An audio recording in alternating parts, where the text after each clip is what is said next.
Thanks, everybody. Welcome back to another edition of Slam Talk Sports. I'm finally back, ladies and gentlemen. Had a nice 3-week break from recording the podcast. Of course, we had the grand final in that period. The Brisbane Lions are your premiers for 2025, taking down Geelong in what was an almighty upset. But that's the past. Congratulations on having a successful 2025 season, but we're already looking forward to a huge 2026. I'm here today on a beautiful Thursday afternoon here in Melbourne, Victoria, Australia, a hot Thursday afternoon. It's currently 29 degrees, and I'm here to talk about the AFL trade and free agency period. It just wrapped up last night at 7:30, and we had some huge deals go down, but of course, the biggest talking point, the biggest discussion, the biggest news story of grand final week and the trade period was Zach Merrett's attempt to get to the Hawthorn Football Club, and that fell through. That did not eventuate last night. Why did that occur? Personally, I think it is Hawthorn's arrogance. Hawthorn were unwilling to give up a significant piece in this trade. They offered pick 10, pick 22, and a future first-round pick, and Henry Huswade. That's not going to get it done. That'll never get it done for a 3-time All-Australian and a 6-time best and fairest winner and a contracted captain. Was the offer terrible? No. Was it good enough to pry Zach Merrett out of the club? Absolutely not. If we'll talk about in a second what Charlie Curnow fetched for the Carlton Football Club, what they gave up in that trade, that was plenty. In comparison to Zach Merrett, it was bubkiss. Let's be honest. Hawthorn thought by going nuclear with Zach Merrett, by having Sam Mitchell meet with Zach Merrett, both managed by Tom Petracca, that it would make it untenable for the Essendon Football Club to hold on to their captain as he desperately tried to leave what seems to be a sinking ship and might even be a sinking prison, according to Blake Hardwick and Nick Watson. But in reality, Essendon had no interest in trading. So in order to satisfy them, you are the buyer. You need to satisfy the person holding the asset. At no point were Essendon satisfied with the trade offer from Hawthorn. And there was mistakes made from both parties. Essendon being unwilling to negotiate with Zach Merrett and with Hawthorn made it very hard for Hawthorn to strike up any sort of deal. It made it hard for them to approach their players and say, hey, you're interested in going to Essendon? By the way, we think you're trade bait because we're asking you if you want to go to Essendon. And then in turn, very hard for Essendon to accept any offer when the offer lobbed 30 hours before the trade period ended, and then Hawthorn put a timeline on it. It made it impossible. There was arrogance from Hawthorn. There was ineptitude from Essendon, for years and years and years. But really in this scenario, there was ineptitude because they weren't actively going after Hawthorn players, throwing a money sign at them, saying, here's $500K more, here's $400K more than what you're going to be getting next season. Hey, Cam McKenzie, here's $600,000. You're probably on $300,000. We're going to double your wages for at least the next 3 years. Come to Essendon, be part of our rebuild. You'll play every single week. If Zach Merrett comes to Hawthorn, who knows if you'll play? Will Day missed the large portion of the back end of the season and the finals, and Cam McKenzie wasn't picked in the finals. So Essendon were unable to be proactive because Hawthorn were unwilling to give up any of their players. I'm sure they asked them, and they all said no. In comparison to the Charlie Curnow deal, Sydney told Will Hayward, they told Ollie Florent, we can't really afford to keep you around, but also Carlton kind of wants you. So the only way this deal gets done is if you accept, because James Rowbottom ain't going. He said, no, thank you. So for me, that was one of the biggest reasons why Essendon were unwilling to trade Zach Merrett. Now, they can say in public, he was never on the table. We're, from day one, required player. We need him. He's our captain. He'll be part of this rebuild. He'll take us back to our next finals tilt. You can say all that, but in reality, Essendon counter-offered Hawthorn wanting 4 first-round picks. Okay, so Essendon were willing to give up Zach Merrett for 4 first-round picks. Is that significantly more than what Hawthorn offered? Well, they offered 2.5 first-round picks, in my opinion. Pick 10's a first-round pick. Next year's pick is a first-round pick. Pick 22 is borderline whether you think that's a first-round pick or not. So, not high-quality picks. But Hawthorn were then willing to, Essendon wanted, Hawthorn to give up an additional first-round pick in order to get this trade done. Hawthorn said that's the biggest trade in history. We just can't do it. So, the biggest reason why Hawthorn couldn't get the trade done is because they weren't as proactive. They weren't proactive enough approaching their players, but also willing to find out what is necessary to get this deal done. Not just going a day before and saying, here's our offer, Merrett's coming to us, he hates you, he wants to be a Hawk, get it done. You know why? Because we're Hawthorn and screw you, okay? We're bigger than you, we're better than you, more successful than you, we'll get our way. And Essendon, as they do very often, they dug their heels in. They said, well, Andrew Welsh said, the president who came in during this saga because Darren Barham was sacked, effectively, he said, we're not doing that. Well, we're not trading Zach Merrett. Oh, Zach Merrett's required. And holding that line, that party line that you'll see from politicians that nope, will not happen. That's great. That's a great negotiating tactic. But in reality, Essendon would have traded Zach Merrett if the offer was right. But the offer was never right for Essendon. And you look at their list spots. They can't just take on a bunch of draft picks. They don't have enough list spots. Do Essendon have a strong hand in this year's draft? They have a very strong hand in this year's draft. They had picks 5, they had pick 6, they had pick 21, they had pick 37, and they had pick 30, if I'm reading that correctly. They've got too many draft picks. What are they going to do with pick 20 and pick 15 or 20 in a couple of years' time? That's not going to fix their rebuild. Look at what North Melbourne got as part of their assistance package. Look at their mid-teens picks. You're looking at Taylor Goad. You're looking at Riley Hardiman. Will these players be any good? I don't know. But right now, 2 years into the system, we've seen nothing from these players. If Zach Merrett was traded for pick 18 and 20 and it ended up being Taylor Goad and Riley Hardiman, everyone would be sacked. They would burn Tullamarine to the ground, okay? The hanger would not still be standing. So you got to understand, draft picks are magic beans.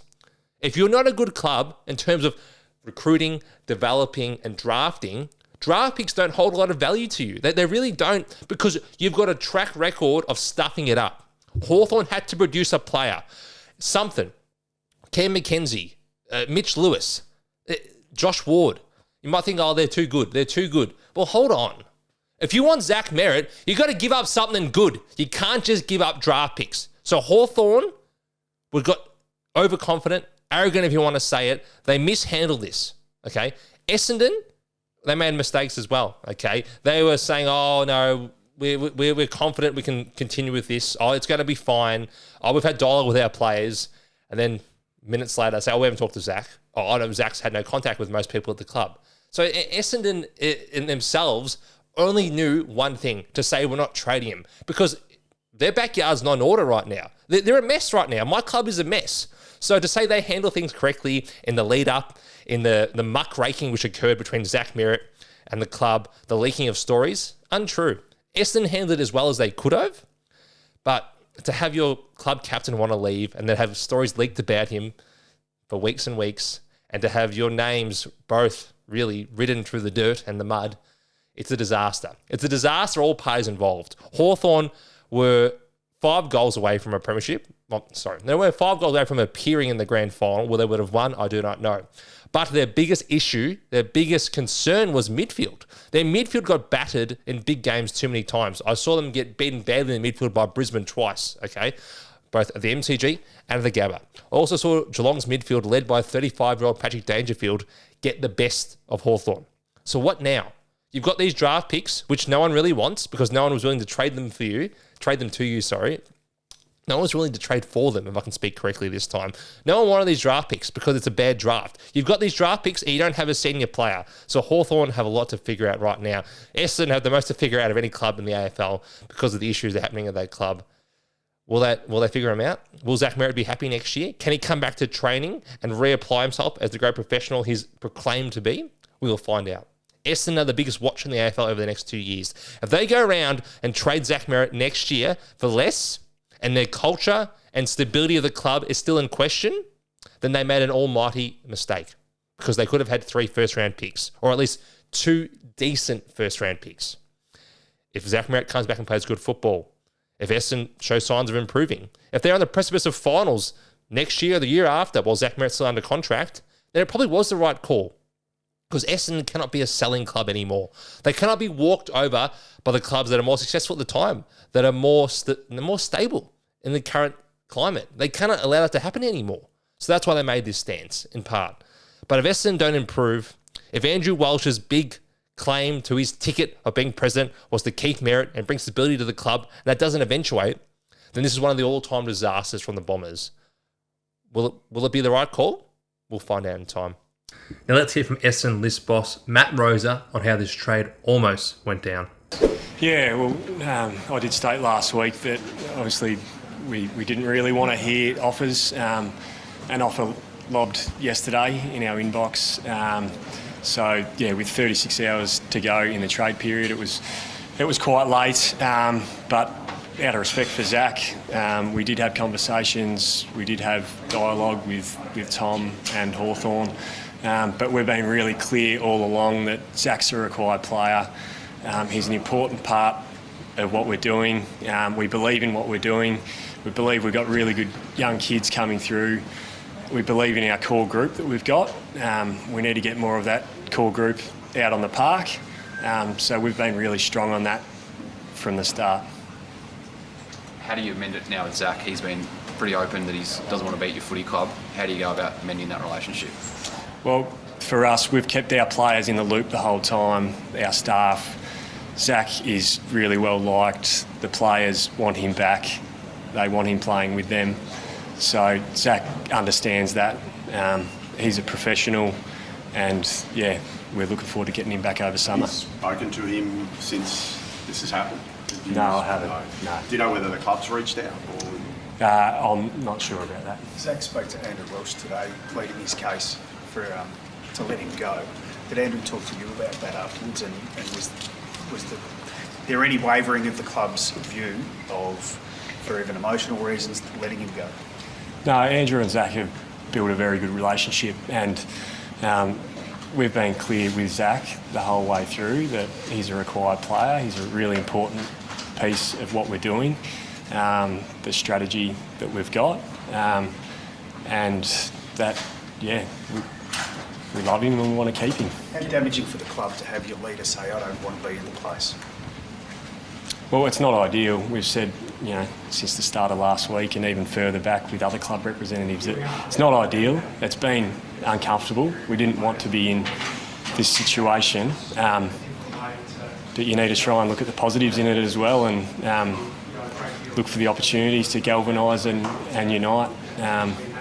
So yeah, there's no doubt it's not ideal, and we didn't want to go through this, but we've been really clear that he's valued. We want him playing at the Essendon Football Club, and we look forward to him continuing to do that. Okay, that's it. Enough on Merrett. Enough on Merrett for weeks and weeks and weeks, okay? Let's look at the trades that actually went down during the 2025 AFL trade and free agency period. Let's start with... Charlie Curnow, one of the biggest trades of all time. Charlie Curnow was sent to the Sydney Swans for a first-round pick, number 11 currently, a 2026 first-round pick, a 2027 first-round pick, and Will Hayward. And effectively, Ollie Florent was in that deal as well for a third-round pick, but that was sorted out earlier in the day. And back Sydney's way was Charlie Curnow, the two-time Coleman medalist. 2 second-round picks, currently 31 and 42, and a 2027 second-round pick.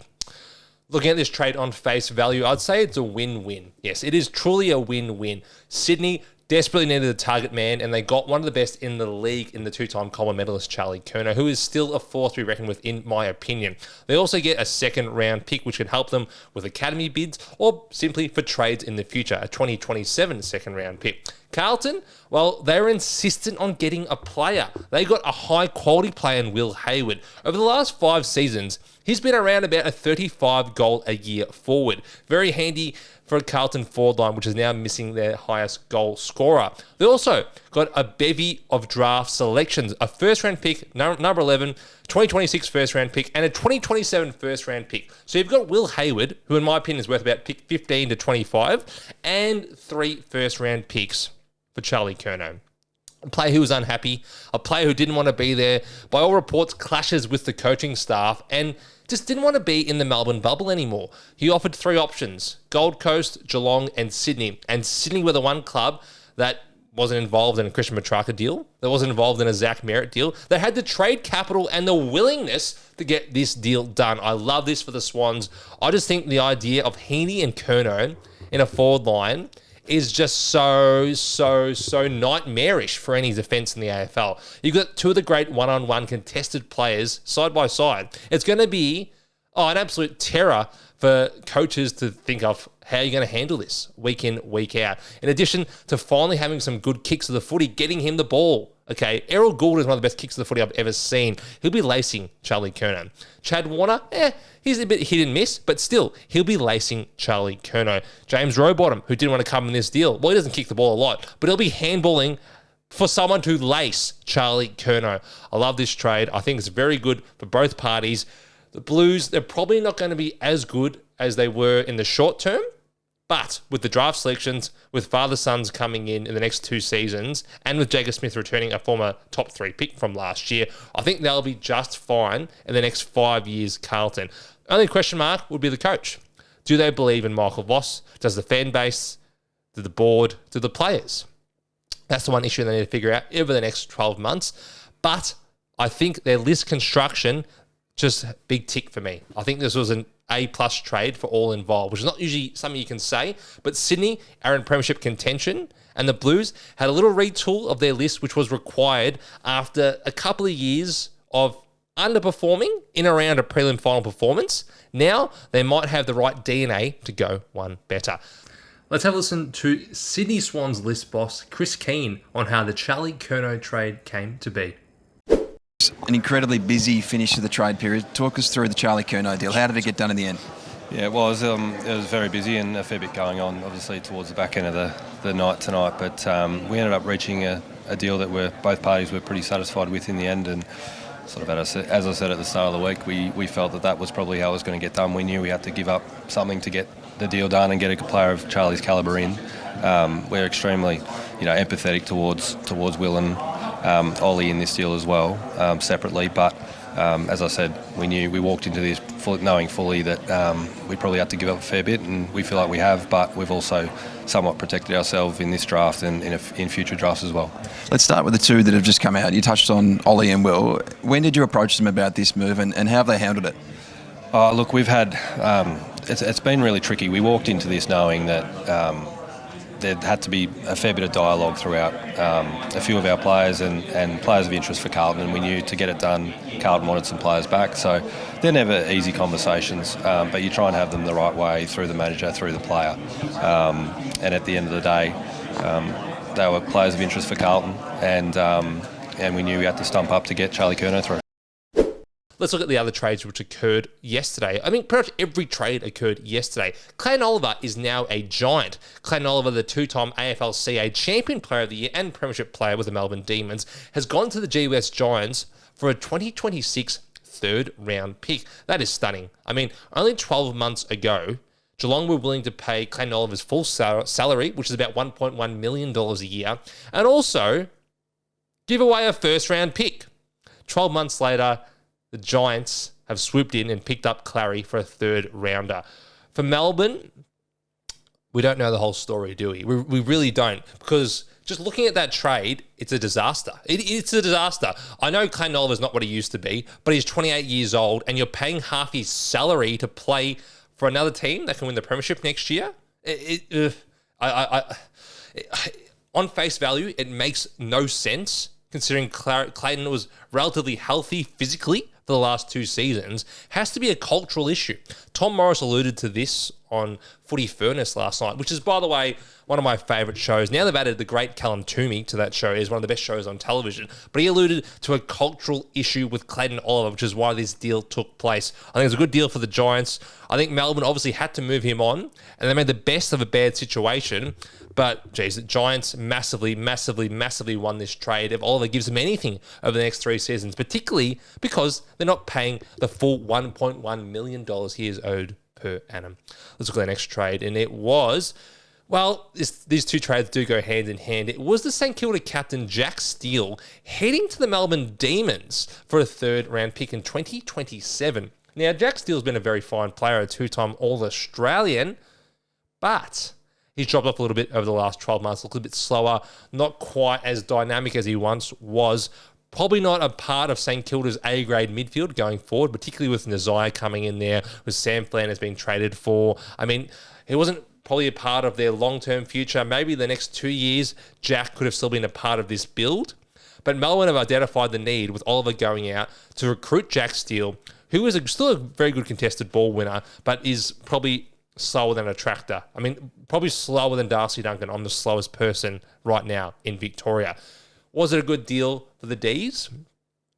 I think it helps them. I think it helps Stephen King achieve what he wants to, which is be competitive right away, but also give younger players like Windsor, like Langford, that opportunity in the guts, which Clayton Oliver may have been taking away because he can't play any other position. Now, can Jack Steele play half forward, which he did at times for St Kilda last season or this past season? Then maybe. Yes, but I think he's come in there to do some grunt work and help navigate the young players through the early parts of their career. We'll find out more in the coming months why this trade actually took place and why St Kilda were so happy to move him on. Was it financial? Was it the fact they've recruited so many players in the likes of Sam Flanders and Tom de Koning and Jack Silvani? Is that why?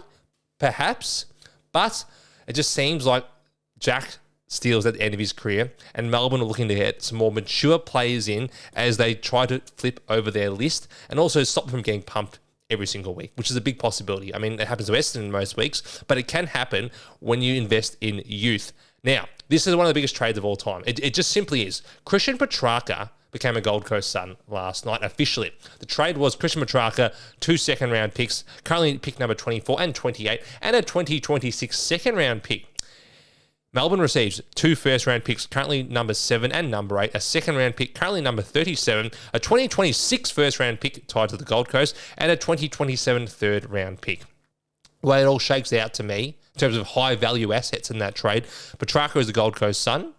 2 second-round picks, currently 24 and 28, will be used, I think, to aid in the bids for Dylan Patterson and for Zeke Uland, who are both considered 2 top 5 prospects in this year's draft. And the second round pick, also tied to Melbourne, helps them next year for any sort of academy bids or for trades. Melbourne receives 7 and 8 and a 2026 first rounder. That's the crux of the deal. It helps them rebuild. It helps them get 2 young talents in this year, or if they want to trade, potentially get in 2 young talents next year. I like the deal for the Ds. Again, Petracca is still a very good player, in my opinion. Even though he's 30 years old, came second in Melbourne's best and fairest. He's still a dynamic mid-forward. And you look at Gold Coast list, you've got Anderson, you've got Rao, you've got Tuke Miller. You add Petracca into the mix, someone that can hit the scoreboard. Sometimes it's just behinds because he can't kick straight, but someone that can hit the scoreboard but also win the big, hard pill in the biggest games. I love the move for the Gold Coast Suns. You look at their list strategy, look at their list build. They might be there already. They might already have enough to win a premiership. And of course, they added Jamarra, Ugle, Hagan in this trade period as well. They've got all the pieces. They've got the DNA of a premiership winning side. How scary it is up in Queensland with Brisbane and Gold Coast looking like the next superpowers over the next 5 seasons. And for the Ds, again, I think they did all right out of this deal. 2 highly valuable picks, and a future first from the Gold Coast Suns. I think they've just done just all right. It's all about whether they hit these picks, though. It's same as Essendon, same as any club which trades in first-round picks for established stars. Can you hit the picks? If you hit 1, you're looking good. You hit 2, you probably won the trade. You hit 2 plus, then you're looking at one of the great trades of all time for the Melbourne Demons. It's all about how you go on draft night. And I can't wait for the draft coming up next month. Let's go to the next trade. There was a bunch of trades that went down yesterday.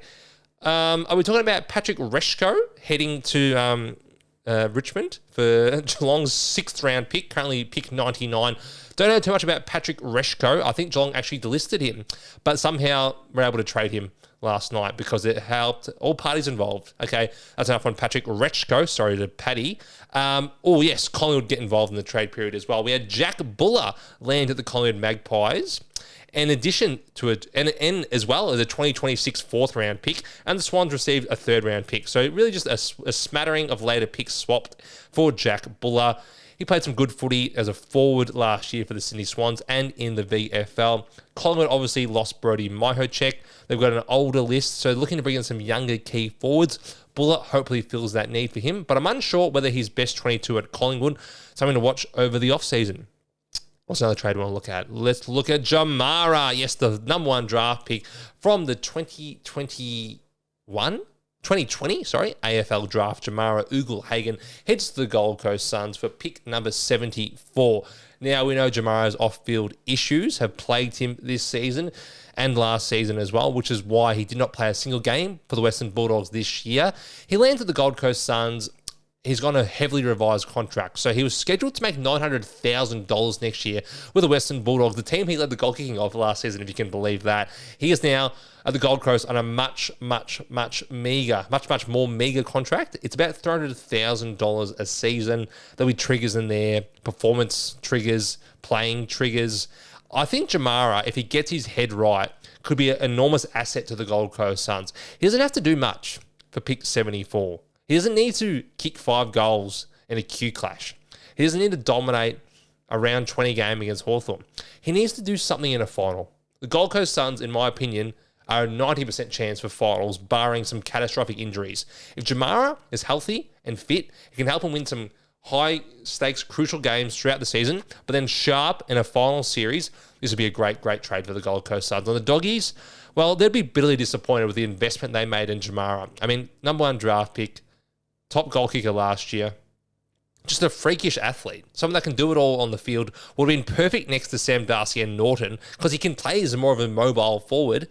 But ultimately, issues off the field are the reason why Jamarra is not still a Western Bulldog. And that's something he's going to have to deal with over the next couple of seasons as he tries to rebuild his career over in Queensland. I have a little bit of faith that he will, because I know how good of a coach Damien Hardwick is. I know his track record. I know that Richmond, throughout their period, had players which had issues off the field or who probably weren't as professional as they would like. I think of someone like a Sydney Stack, who didn't play in a premiership, but damn it, he was good. I think he came second in the Rising Star in, 2018 or 19. Dimmer has a way.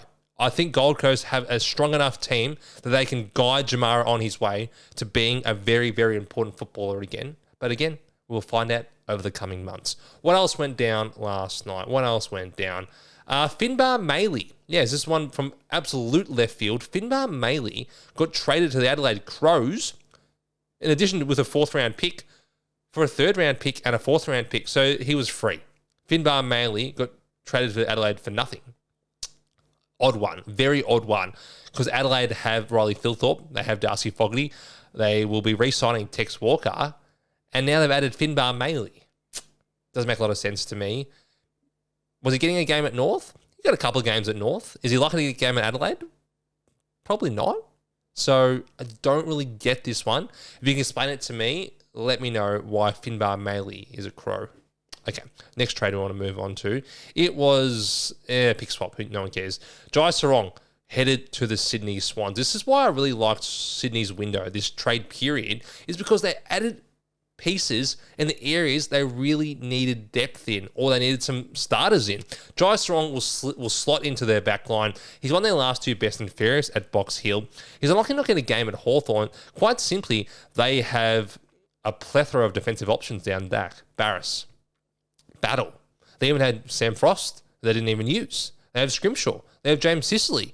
So Serong, unfortunately for him, had to seek out a new home, and Sydney is a perfect landing spot for him. We've seen their issues in the back line over the last 12 months with Tom McCann, for some stupid reason, playing as a full forward. Dane Rampy is getting older. I think he'd be mid-30s at this stage. So Serong comes in, and I think he'll play a nice role for Sydney. I think this was a very nice pickup for the Sydney Swans, who were one of the big winners of this year's trade and frenzy period. What else happened last night? Chankghouth Jiath went from Hawthorn to Melbourne for a 2nd round pick, currently pick number 42, and a 2026 4th round pick tied to Melbourne. Now, Jiath had his moments at Hawthorn. I think he's often a player that has met with derision from Hawthorn fans, one that unfortunately has made a lot of mistakes in big moments.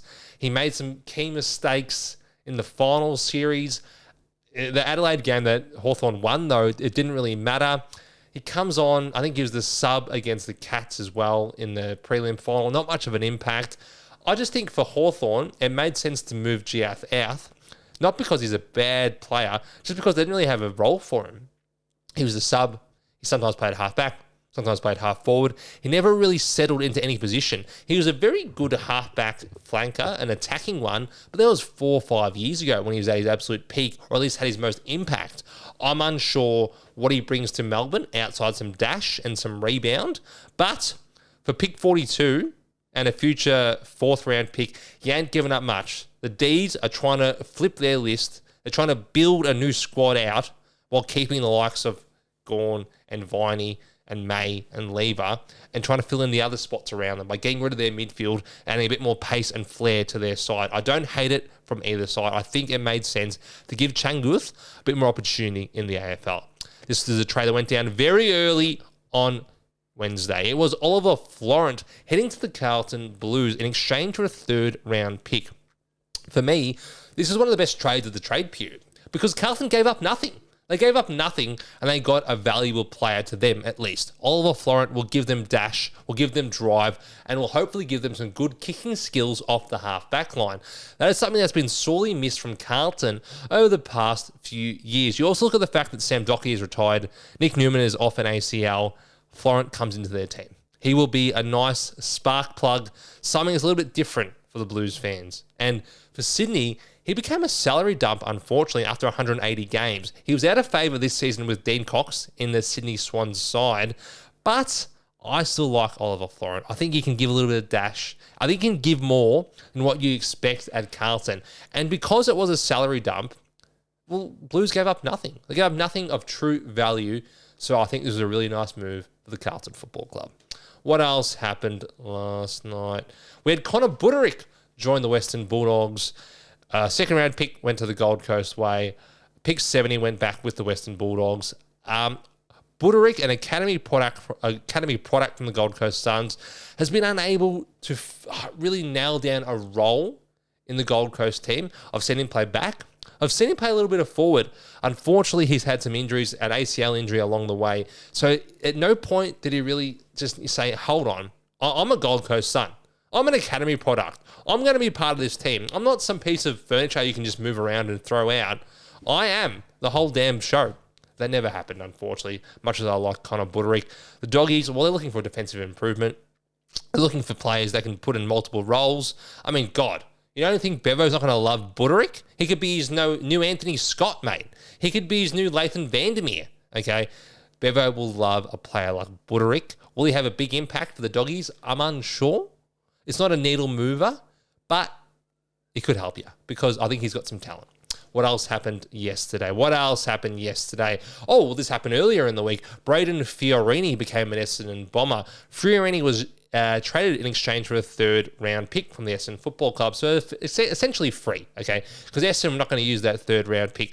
Fiorini, a hard-running wingman from the Gold Coast Suns. I think he will be a nice addition to Essendon. Now, look at Essendon's team. Xavier Dersma occupies one wing. The other wing was kind of like up for grabs this year as an Essendon fan. Harrison Jones had that position last year and parts of this year, but unfortunately he snapped his ankle early in the season and never returned.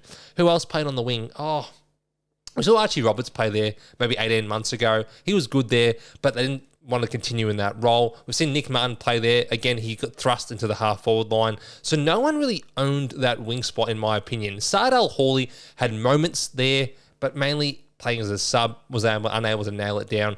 They've identified Fiorini as the one. Matt Rose, the list boss of Essendon, actually played with Brayden Fiorini back all those years ago at the Gold Coast Suns. So I think I like the recruitment. He's someone that's ready-made. Should be able to step in and have a role straight away. As I was talking to those other wingmen, we had Massimo D'Ambrosio, who we threw out of the club. Don't talk about that again. Yes, I think Brayden Fiorini will be a nice pickup for the Bombers, and then they don't have to give up much to get him. What else happened? Pick swaps, no one cares. Will Brodie joined Port Adelaide for pick 103. Now, I checked out the AFL website. They actually had to add another 3 rounds to their indicative draft order because pick 103 has never existed before. Will Brodie, I thought he'd be delisted. I thought he'd be out of the league. Okay, this is a former top 15 pick for the Gold Coast Suns. Now, he's a good Supercoach player. I mean, he was good a couple of years ago when he had him as a forward in Supercoach. He gave us a little bit of money, a little bit of cash. That was nice. But will he be able to help Port Adelaide? I don't know. I don't know if he's going to be an impactful player. He's probably more one for your Supercoach team, so we'll save that one for February. What else happened? Tyler Young went to the West Coast Eagles in exchange for pick 38. I don't know too much about Tyler Young. If you can educate me, Richmond fans. Seems to be a gangly type who can fill a role down back. I mean, it's not going to be a needle mover. It's another player who West Coast have picked up in the hope they can give him some sort of impact down the road. It's like a Patrick Naish signing. Everyone remembers Patrick Naish. He played a few games for Richmond end up at West Coast. No real great impact there. The club now has a podcast similar to myself. So do I think Tylar Young will have an impact at West Coast? Hard for me to know. I'm going to put my hands up and say I don't know stuff all about Tylar Young, but the West Coast have been active in the trade period. Good to know they're still alive. Pick swaps. Now, there was a small forward merry-go-round. Correct me if I'm wrong, people. There was no ruck merry-go-round this year. We didn't have rucks changing clubs. What ruck changed clubs? I don't think there was any right now. But we got a small forward merry-go-round. We had Ben Ainsworth land at the Carlton Football Club from the Gold Coast. We had Corey Durdin land at Port Adelaide from Carlton. And Gold Coast got a second-round pick out of all of this. Any of these players really matter? Probably not. But when it comes to Carlton, one of their biggest list issues, one of their biggest inequalities, if you could say, I don't know if that's the right word, they didn't have a good small forward. They had Jesse Motlop who would come in and out. They had Corey Durdin who would be Now they add Ben Ainsworth, who can be a bit more than He could be I think Ben Ainsworth will be all right at Carlton. He's a lively small forward, and Essendon have been chasing him for the last 2 seasons, so whatever you make of that. But I think Ainsworth could be a decent addition to Carlton. They gave up nothing to get him. And Corey Durdin, well, apart from about a 3 or 4 week period early in the year when he made $100,000 in Supercoach, he was really what's the word to say it? He was really irrelevant. Yeah, that's what he was, irrelevant. Let's move forward to now the Blues. Of course, we've got to talk about the Blues. The Blues picked up Campbell Chesser from West Coast for a second round pick. Now, Campbell Chesser is what is he? He's like that. He's like a girl you met on Hinge once, and you chatted for like, I don't know, a couple of days. You followed each other on Instagram, but that's it. Like, you didn't see the potential. You didn't see it going anywhere beyond that. Campbell Chesser was a top 15 pick, but he barely got a game at West Coast. He got a game late in the year against Melbourne. He looked all right, coming off, the wing, half forward line, bit impactful, bit of speed about him. He doesn't want to play for West Coast anymore. I understand that. Now he wants to go to Carlton. And now he's at Carlton in exchange for pick 41. Will he have an impact? I don't know. But he's a good-looking guy. That's always a good start. Let's move forward. Let's look at the next trade here. It is Brody Mihocek arriving at the Melbourne Football Club. It was Mihocek and a third-round pick in exchange for a third-round pick and a third-round pick. Wow, third-round picks are very popular these days. In reality, Brody Mihocek was dealt for really nothing because he got offered a 2-year contract at Melbourne. Collingwood appeared to have only offered him a 1-year deal. So therefore, he went for the security. He went for the money. That's just it. He went for security and money. Brodie, I think, debuted at 26 years old as a mature ager from Port Melbourne. So I can't knock him for taking an extra year's cash, particularly when he's a bit of an injury-prone player. He struggled in the final series with that foot injury. So for him, made perfect sense. Get out of Collingwood. They're probably 1 or 2 years away from their list really not competing for a premiership anymore. And then you get to Melbourne, you get paid well, they're not going to be great, get to stay in Melbourne, get to play at the MCG. It makes sense for him. End of the day, Brodie's a premiership player. He'll be remembered as a Pies great. I wouldn't say he's a Pies great. He'd be a much-loved Pies player who played a crucial role in achieving the ultimate success in this sport. That's how he'll be remembered by Pies fans. And D's fans, well, hopefully he can be bloody better than anything they've had the last couple of seasons up forward. That's about it. What else happened? Talk to me, people. Trades. Liam Ryan. Flanders. He arrived at the St Kilda Football Club for a 2026 second round pick, and a third round pick went back St Kilda's way. So not really much was traded there. I mean, I think Flying Ryan would be on, $600K a year. He's on a decent pay packet. West Coast probably happy to say, you know what, Liam, very good player. Very, very, very good player in your peak, your prime between 2017 and 2020 when he helped us win a premiership. But those days are gone. On a team like West Coast, you're probably not going to be as impactful as you would be at the nice climately controlled conditions at Marvel Stadium with St Kilda. So on your way, get it done. Do your carpet court ads somewhere else, buddy. What else happened in the trade period? What else happened? Max Heath got traded to Melbourne for a 4th round pick. Who's Max Heath, I hear you ask? I don't really know. I don't really know, okay? I'm going to give you some big brain football knowledge here, but I'm not going to pretend like I know who Max Heath is, all right? I think he was the 3rd or 4th string ruckman at St Kilda, and he's gone to provide some ruck depth, some ruck depth behind Max Gawn at Melbourne. What else happened? Oh, let's get to free agency. Let's get to free agency. Okay, Oscar Allen joined the Brisbane Lions in exchange for pick 2. Now, that wasn't a pick 2 that Brisbane owned. Oh, no, Brisbane didn't own pick 2. West Coast were handed pick 2 for Oscar Allen. Now, Oscar Allen is allegedly on $900,000 a year at Brisbane Lions, which is why that compensation took place. But Oscar Allen is averaging about 12 games a year over the last 5 seasons. He hasn't done a whole lot. He had one really strong year, I think 3 years ago. Besides that, Oscar Allen has been an average centre-half forward or even centre-half back in the AFL. And Brisbane decided, you know what? We think you're far better than that. Here's a massive, massive, crazy contract so that West Coast get pick 2. And also, we'll get pick 20 out of a Brayden Starcevich trade, if that's allowed. I know it's not allowed, but let's just do it anyway, okay? AFL, corruption, at it once again. Probably a good deal for both parties. Let's be serious. Oscar Allen didn't want to be at West Coast anymore. He was pretty emotionally distressed during the season after his meet-up, his catch-up with the Bachelorette, Sam Mitchell, who's meeting all the Bachelors this season. Yes, Oscar Allen gets out. Pick 2 is, I just think, fancy compensation is a joke. I think it's a joke the way it goes down for pick 2 to be handed. You've already got a compromised draft. You've got NGAs, you've got father-sons, you've got Northern Academies. Let's throw some bullshit compensation in there as well, okay? Let's just do that as well. West Coast will be happy with that. They got pick 1 and 2 on this draft, and they have the whip in hand if anyone wants to trade with them in the upcoming national draft period. Is that a period? A national draft period? Because we've got a night, and you can trade on that night. Anyway, I'm getting confused. Let's move forward. Sam Flanders, he landed at the St Kilda Football Club for pick number 7. Sam Flanders, a former top 15 pick himself. Very good accumulator. We've seen him on the wing. We've seen him half forward. We've seen him in the guts. He can play a multiple variety of roles at St Kilda. I think he's been promised that inside midfield position. So I think it's a win-win trade for both clubs. That pick 7 helped facilitate a Christian Petracca trade, and Flanders gets to St Kilda, which is where he wanted to be, and will be paid very, very well over at Moorabbin. Oh, yes, Judd McVee. Judd McVee landed at Fremantle for pick number 23.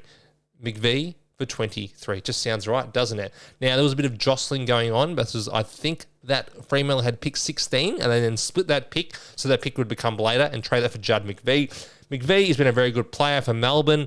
I think he's been pretty much injury-free before this season where he missed, I think, the first 6 to 8 weeks of the year with a hamstring injury. It's a good halfback flanker, if not back pocket.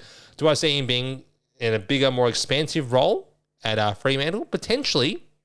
But I think they're just going to create a foil for Jordan Clark. So Jordan Clark, all-Australian back pocket, really a halfback. They want someone else that can play on the other side of him, that's consistent, that's a good ball user, help with their ball movement. So if teams put more attention into Jordan Clark this season, you've got Judd McVee as well on the left-hand side or the right-hand side, whatever you want to call it, giving you some drive, giving you some dash, giving you some flair, and giving you that ability to win some big damn games, Fremantle, okay? Don't go down 3 goals to Gold Coast in the final series next year. Gosh. Okay.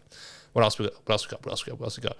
Well, Starcevich, as I just mentioned, Starcevich was traded effectively for pick 20, which was, assistance package pick, which was given to the West Coast Eagles for being shit for 5 years. Essendon been shit for 20 years. They don't get any draft picks, but hey, you know what? Stuff us, right? So Starcevich, he got traded for pick 20. Win across the board, I feel, for this trade because West Coast, they get a decent player in Starcevich. I mean, Starcevich he's better than decent. He's a very good lockdown defender. Unfortunately, the question mark is the concussions. He's had, I think, 4 concussions over the last 5 seasons. He's probably 1 away from a significant break. But if he can navigate that, then West Coast have got a good player. He's going to help their defence. He's going to strengthen them. And, well, Brisbane, fuck them, honestly. Brisbane is just so good. Sorry for swearing, Mum. But Brisbane just find a way, after being a club no one wanted to be at, to be the destination club of the AFL. It's quite crazy, and hats off to them for the culture and environment they've created up north. Ooh, what else we got? Malcolm Rosas was traded along with a 4th round pick for a 3rd round pick and a 4th round pick. So pretty much free. He was traded to the Sydney Swans. I love what Sydney have done. Curnow, Rosas, Serong. They've just gotten it right. They've gotten it right this trade period. I'm giving them an A right now. I think Sydney will be right back up to the top pointy end of the ladder next year. Malcolm Rosas Given away for pretty much nothing. Pretty good trade, in my opinion, for the Sydney Swans. Carlton also added some ruck depth after losing Tom De Koning in free agency. They landed Liam Reidy, and along with a 3rd and 4th round pick.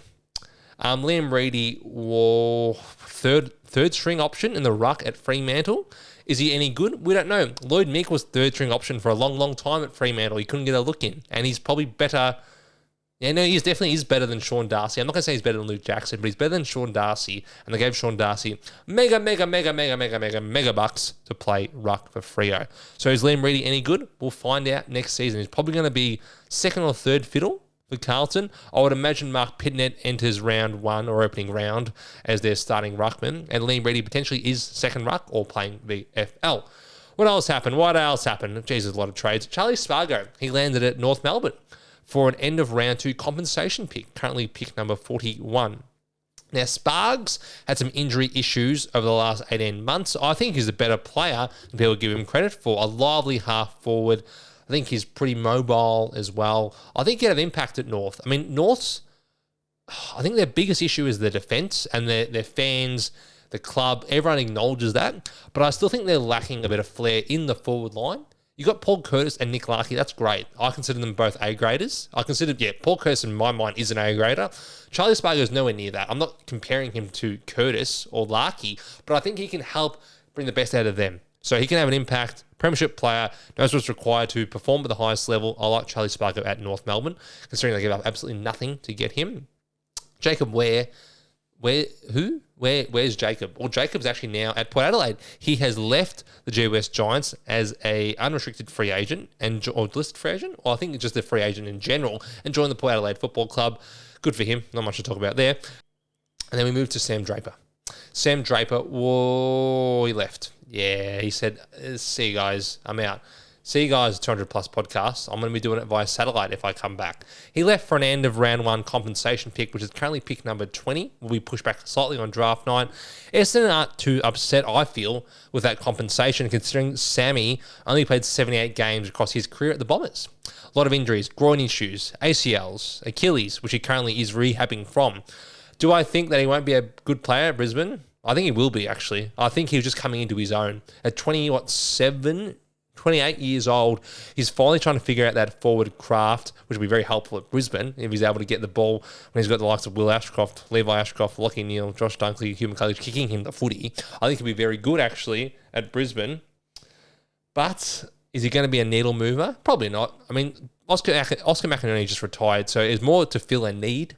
And they got a ruckman on the come up, probably in the prime of his career, at the peak of his powers, and they got nothing to get him. Just more great Brisbane business, really. That's all it is. It's just more great Brisbane business. More gate. Yeah, you get it. Colgate. Anyway, move forward. Tom De Koning, he signed with St Kilda. And what did St Kilda give up? A lot of money. A hell of a lot of money. $1.7 million per annum, actually.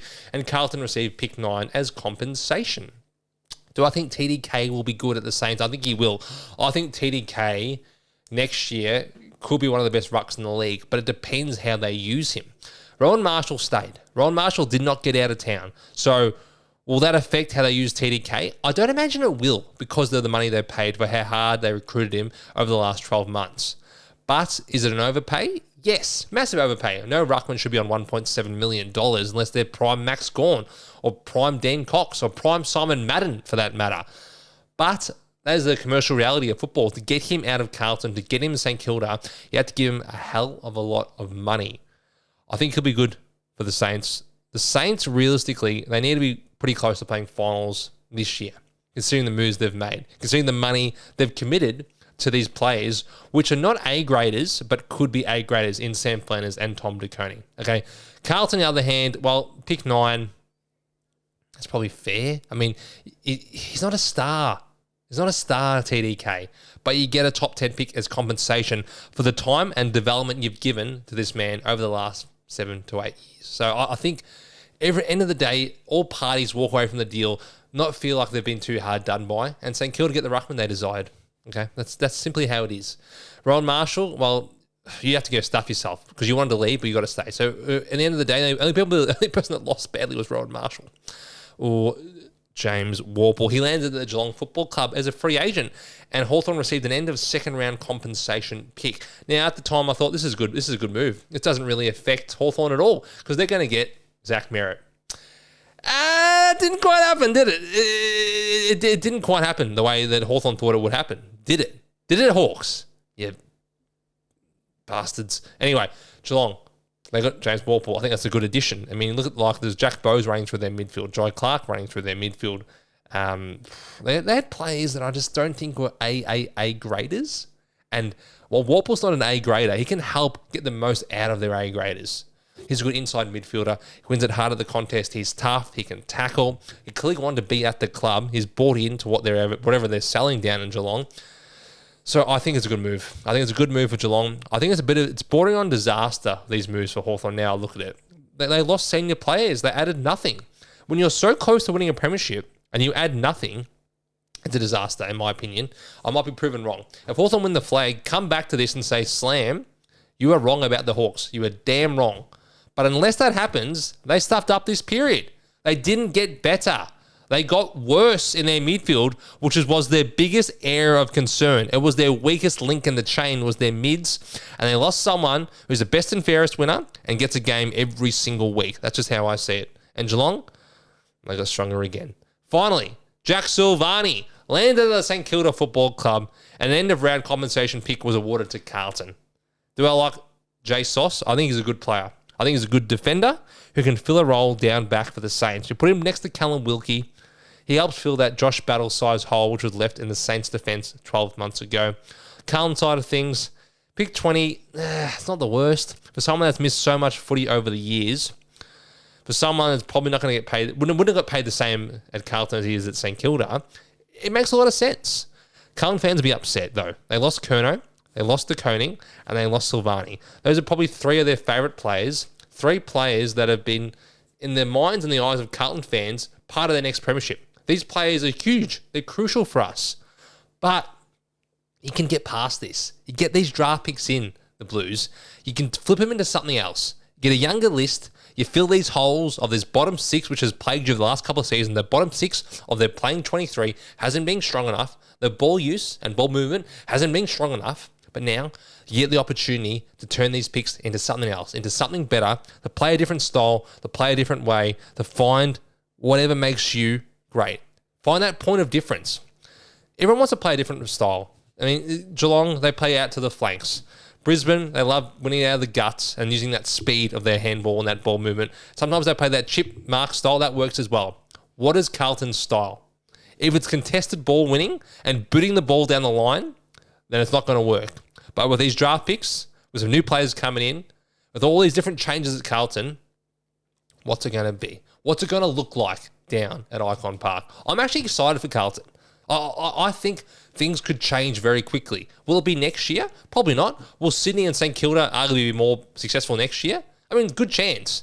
But in 2 to 3 years' time, with Dean, with Smith, with these draft picks coming in, with Cody Walker, I just think it's an exciting time to be a Carlton fan. But hey, I might be wrong. I usually am.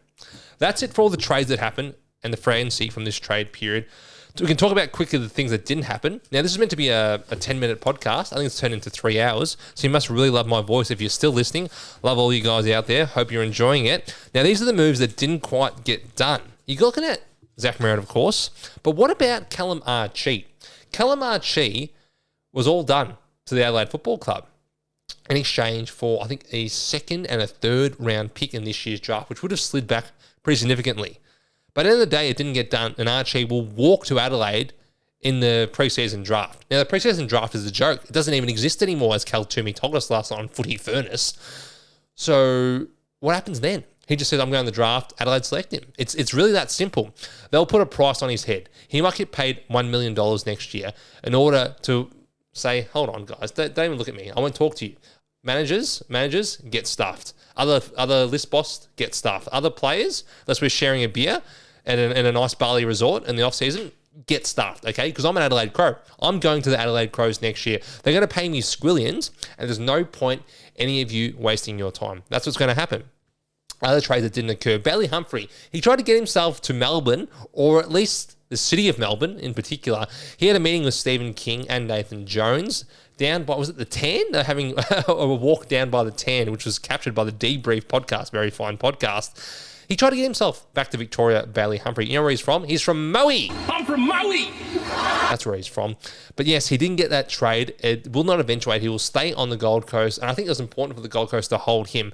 You play him next to Track, next to Ben King. They're going to be a very dynamic forward line. They had to hold Bailey Humphrey, the Bear, my man. Also, trades that did not occur. Buku Khamis, he tried to get to Carlton from the Western Bulldogs Football Club. I think that fell through because of the Charlie Curnow trade. That just took so long that there wasn't enough time to negotiate a Buku Khamis deal. So will that happen in 12 months' time? Potentially, but Buku will go back to the Doggies, and he could be a member of that back six, which has been, what's the opposite of high functioning? low functioning back six that involves some players from the VFL too often. I think Buku needs to establish himself as a key member of that back six, or else he'll be looking for a new home in 12 months' time. Also, Rowan Marshall from the St Kilda Football Club tried his best to get to Geelong, but it did not pan out. Geelong offered 2 second-round picks. Saints knocked that on the head. They said, we want a first for Rowan Marshall, and it did not eventuate. He'll have to go back to the Saints, play centre-half forward, play a little bit of ruck time, but he's a professional. He's a good player, Rowan Marshall. He'll figure it out. Saints will be better by having him in the club, so this is why they didn't do the deal, okay? Excuse me while I burp once. I did say excuse me. Now let's move forward to Jai Simpkin. Jai Simpkin from the North Melbourne Football Club. Their captain, 26 years old. He said, see you guys, I'm out of here. You guys suck here at North Melbourne. I'm going to go be a winner, okay? The only issue is no one wants me. That's the only issue. He shopped himself. He said, come get me, everyone. Come get me, Collingwood. Come get me biggest club in the sport. I'll be a magpie. That's what I'll do. I'll be feeding the ball out to Nick Dacos, and I'll be famous, and everyone will love me, and I'll win a flag, and I'll be Jai fucking Simpkin. What happened? No one wanted him. Collingwood said, he's a second-round pick. Deal? No deal. You're not going to trade Jai Simpkin for a second-round pick.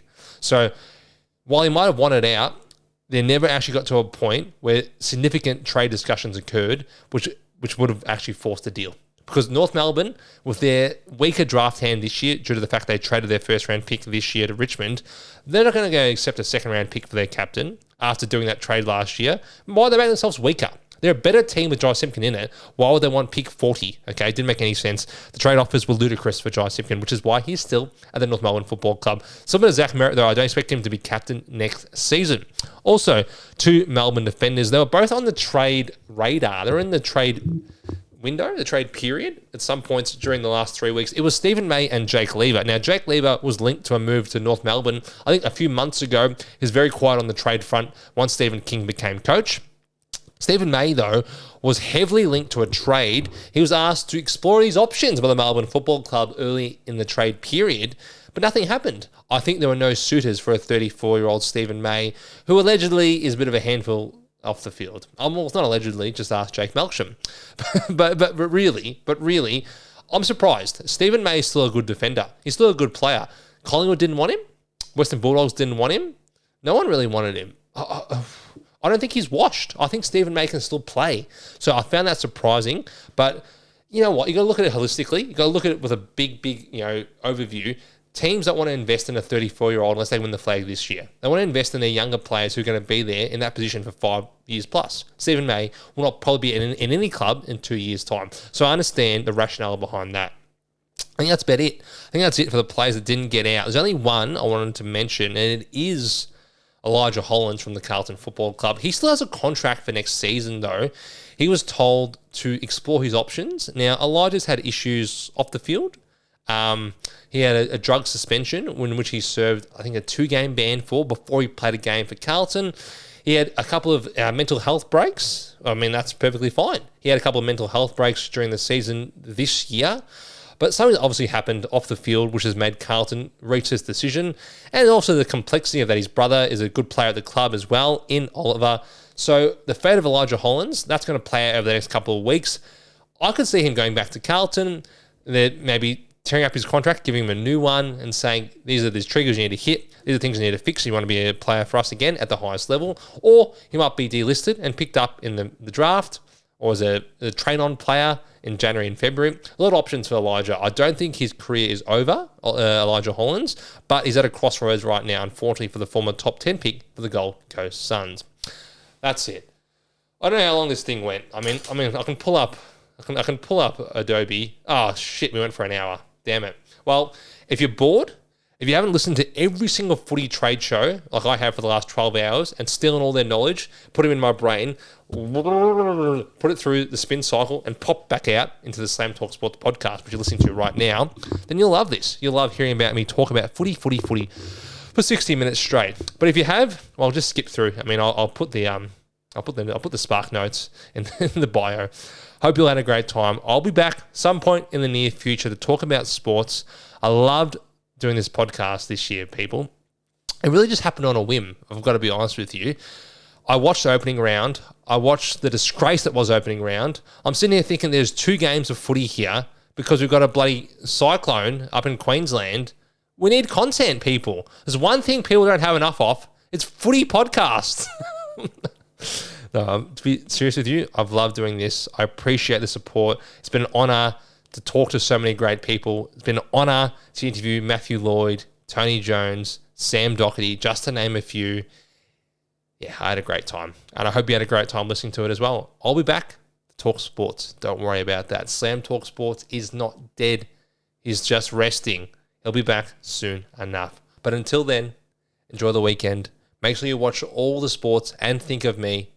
And most importantly, go Bombers. May God have mercy on our souls. And please, please, please save this wretched club. I love you all. I'll see you soon.